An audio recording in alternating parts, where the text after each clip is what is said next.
Hello, welcome to Longshot Larry's Sports Astrology. We're going to have a look at the quarterfinal between Port Adelaide and Geelong in the AFL. 27th of August, that's being played. Okay, so here's the game chart for the match. A couple of things really stick out here.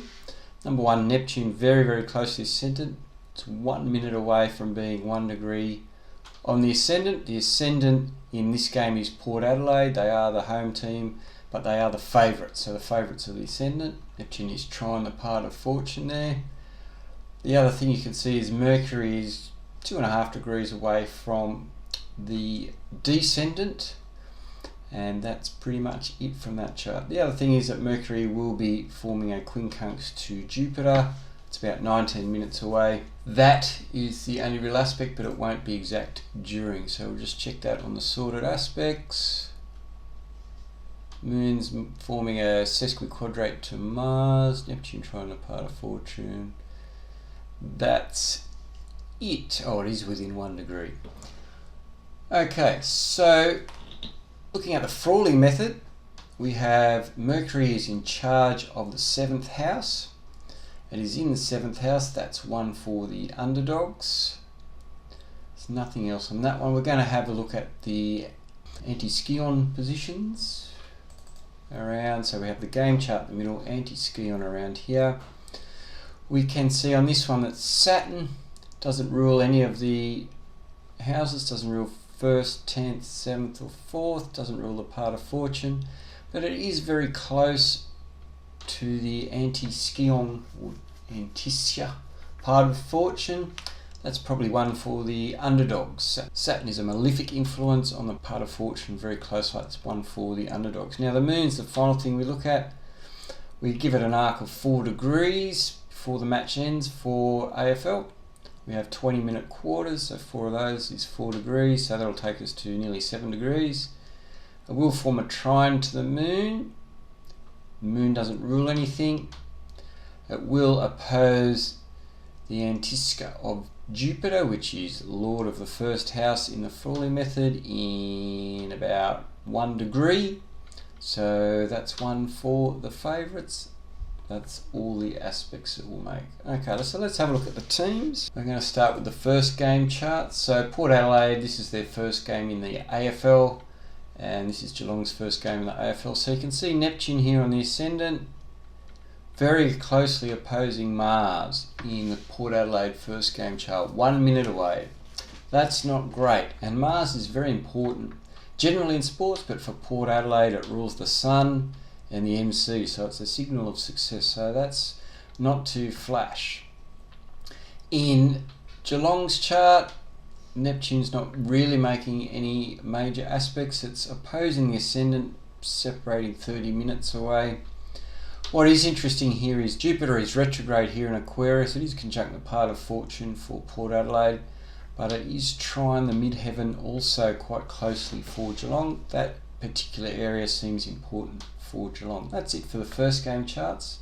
Now let's have a look at Port Adelaide. The coach, Ken Hickley, and the captain, Tom Jonas. So Neptune again. We can see that Neptune is quincunx his Mars. We don't know exactly. This is solar data. Very, very closely quincunx. That's not the end of the world. However, the problem here is that his Mars is natally forming a square to Neptune. Don't particularly like that combination, Mars and Neptune. It's not great unless you're dancing, but for sports it's not the best. Neptune's also opposing Uranus here. The other thing for Ken Hinkley is Mercury here at nearly 26 Virgo is very, very close to his Venus. Now Venus is important for him because it rules his Libran sun. So Venus is an indicator of success, so that seems positive. However, his Venus natally is opposite Saturn, so this could be a disappointment area. Mercury is neutral in nature, so that could be a bit of an issue then. Captain Tom Jonas has a couple of good aspects. Mars is trining his Sun, and Mercury here is trining his Saturn in Capricorn, which rules his Sun. So he looks okay. Overall, a couple of issues of concern for Port Adelaide.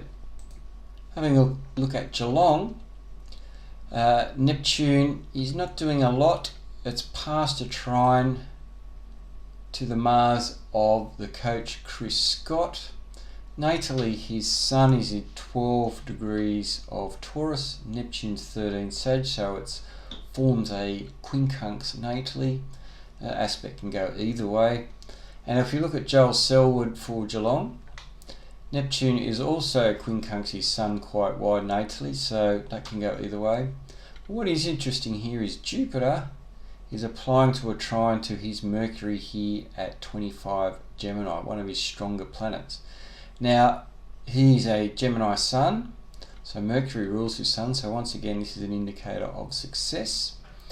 We don't know where Chris Scott's Moon is because it's solar data, so he might have Jupiter trine the Moon or Neptune square the Moon, we don't know. So that looks okay. I'm just going to put up the outer ring is Chris Scott's progressed planets. If you remember back to the first game and the captain Joel Selwood, they had planets around this 25-26 Gemini area, and you can see by progression Chris Scott has his progress Venus, which rules his Taurus Sun, and also his progress Sun around 26 Gemini, so Jupiter is trine that as well. So that's an element of luck for Geelong which may be critical in ascertaining who wins this game. If we go and have a look at the projected end of the game, an AFL game goes for about 2 hours and 35 minutes. We're going to finish about 9:55 p.m. You can see Pluto's far enough away from the midheaven. There's not a lot going on. How do the teams line up? Port Adelaide's got their Mercury on the ascendant, Neptune potentially on the MC, and Geelong has their Moon crossing down on the IC. None of them are high probability winning indicators. Now, for Port Adelaide, the captain, Tom Jonas, he has his Saturn and Node crossing the MC late. Now, it's not too bad because Saturn rules his Sun. He's got that Mercury trine to Saturn. So that's definitely one for Port Adelaide late in the game. And Geelong, there's not a great deal happening there. Chris Scott has his Saturn going over the IC, which isn't too bad towards the end of the game. So, but nothing which jumps out there. I'm just going to put up the record between the two teams. So you can see Port Adelaide's win-loss record. Geelong, they've won 11, lost 24. They don't have a very good record against Geelong. Okay, it's probably their bogey team. At home, there's 7 wins, 1 draw, and 9 losses. Okay, so you have to say Geelong on the stats here have a bit of an edge over Port Adelaide. Port Adelaide are at home though, which may help. So in summary, looking at all this information, it tends to say to me that Geelong have the slight edge of luck here and will probably just scrape home. They are slight underdogs, so we'll see how it goes.